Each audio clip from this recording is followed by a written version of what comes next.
सभी दोस्तों को सलाम नमस्कार। एक बार फिर से स्वागत है आपका स्टडी 11 में। मैं हाजिर हूँ नदीम आपके साथ मॉडर्न इंडिया पर शेयर करने के लिए।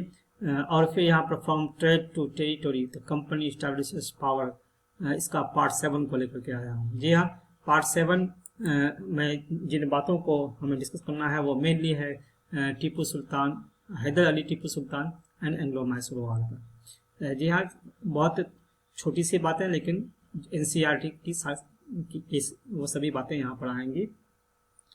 इससे पहले हम पार्ट 5 में आपके साथ मैंने जिक्र किया था, वो बातें थी Mir Jafar and Mir Kasim and the English, death of Mir Jafar and change in policy of EIC, diwani of Bengal, stoppage of outflow of gold and silver from Britain, revenue from India and its uses.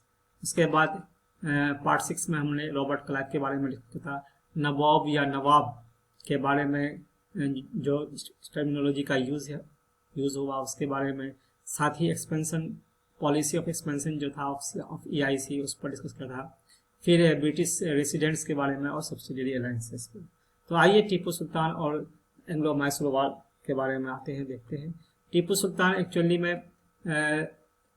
यानी कि हम ये कहें कि 1757 से लेकर के 1857 के बीच में जो अंग्रेज़ों की पॉलिसी रही, डायरेक्ट अटैक करने की पॉलिसी कम रही है, लेकिन जिन इलाकों पे या जिन डिनेस्टीज के साथ उनका डायरेक्ट कन्फ्रंटेशन हुआ वो वन ऑफ द यानी कि हैदर अली एंड टीपू सुल्तान था, किंगडम ऑफ मैसूर।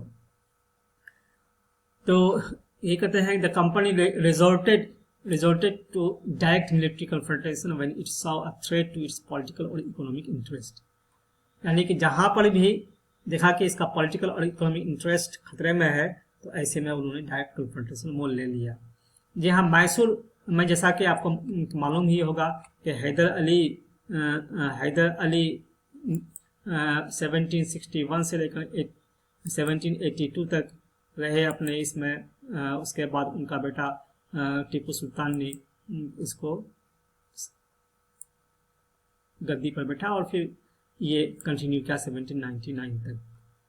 यह मैसूर के जो कब्जे में था एरिया वो था मलाबार कोस्ट, और जहां से कंपनी पेपर और कार्डमम उनके खरीदा करते थे। 1785 में टीपू सुल्तान ने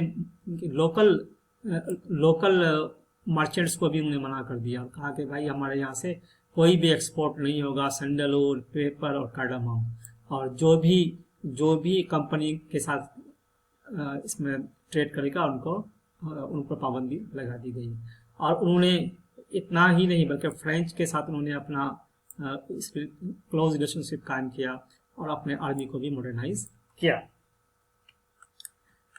जैसा कि हम जानते हैं एंग्लो मैसूर वॉर 4 बार होते हैं, और 4 बार में जैसे first Anglo Mysore war 1767 to 69 और सेकंड होता है 1780 to 84। ये 82 में ही हैदर अली का डेथ होता है और उनके बाद इसके बागडोर टीपू सुल्तान के हाथ में आती है। 1790 to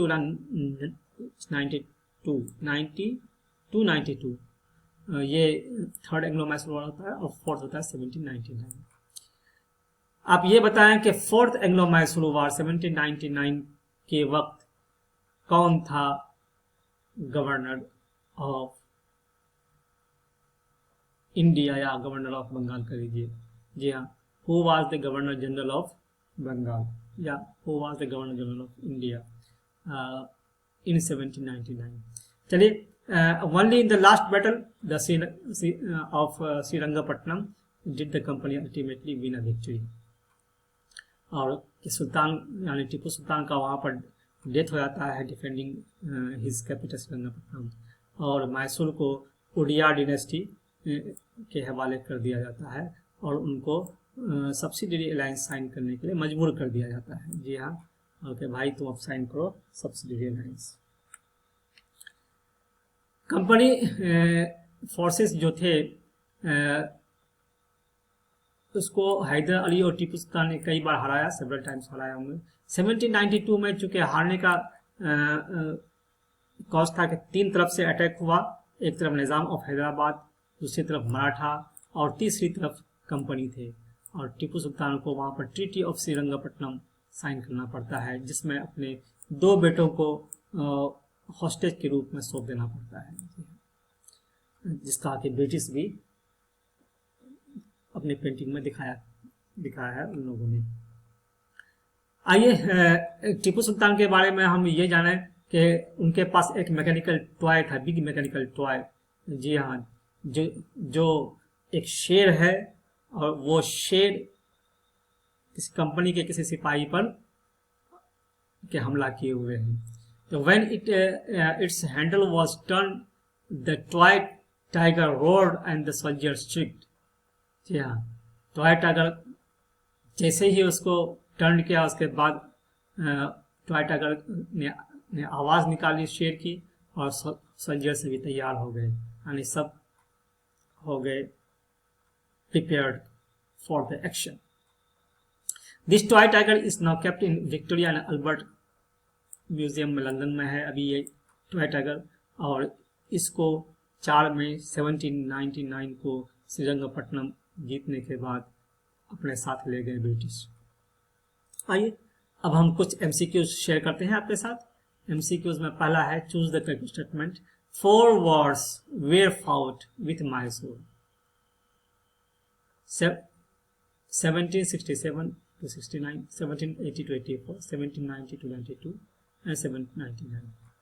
मेरे ख्याल से ये स्टेटमेंट सही है। Only in the last the battle of Srirangapatnam did the company ultimately win a victory. Mysore was placed under the former ruling dynasty of the Udyar, and a subsidiary alliance was imposed on the state. Only A, only B and C, only C and all of them। चूंकि तीनों statement सही है, इसलिए answer होगा all of the above. Next है, choose the correct statement regarding Anglo Mysore war and treaties. First Anglo Mysore war treaty of Madras, second Anglo Mysore war treaty of Mangalore, third Anglo Mysore war treaty of Srirangapatnam. All are correct answer. यहाँ पर जो answer होगा ये all are correct होगा। Third question है, in which Anglo Mysore war Tipu Sultan surrender 2 sons to EIC? First Anglo-Mysore War, second Anglo-Mysore War, third Anglo-Mysore War, none of them. The answer is third Anglo-Mysore War. In which Anglo-Mysore War Mysorean locket was first time used? यहाँ first time होना चाहिए। जी हाँ, first Anglo-Mysore War, second Anglo-Mysore War, third Anglo-Mysore War, none of the above. The answer is second Anglo-Mysore War। जी हाँ, उसके बाद आएगा fifth question, choose the correct statement. A big mechanical toy was possessed by Sultan Tipu Sultan. The toy tiger is now kept in the Victoria and Albert Museum in London. The British took it away when Tipu Sultan died defending his capital Srirangapatnam on 4 May 1799. The answer all of the above. Next question, the capital of Tipu Sultan was Mysore, Srirangapatnam, Mangalore, all of the above. The answer is Srirangapatnam. That's all my friends. अगर आपको पसंद आए तो like share और comments कीजिएगा, साथ ही subscribe भी। और तब तक के लिए हमें इजाज़त दीजिए। पार्ट 8 के साथ मैं फिर हाजिर हो जाऊंगा। जय हिंद।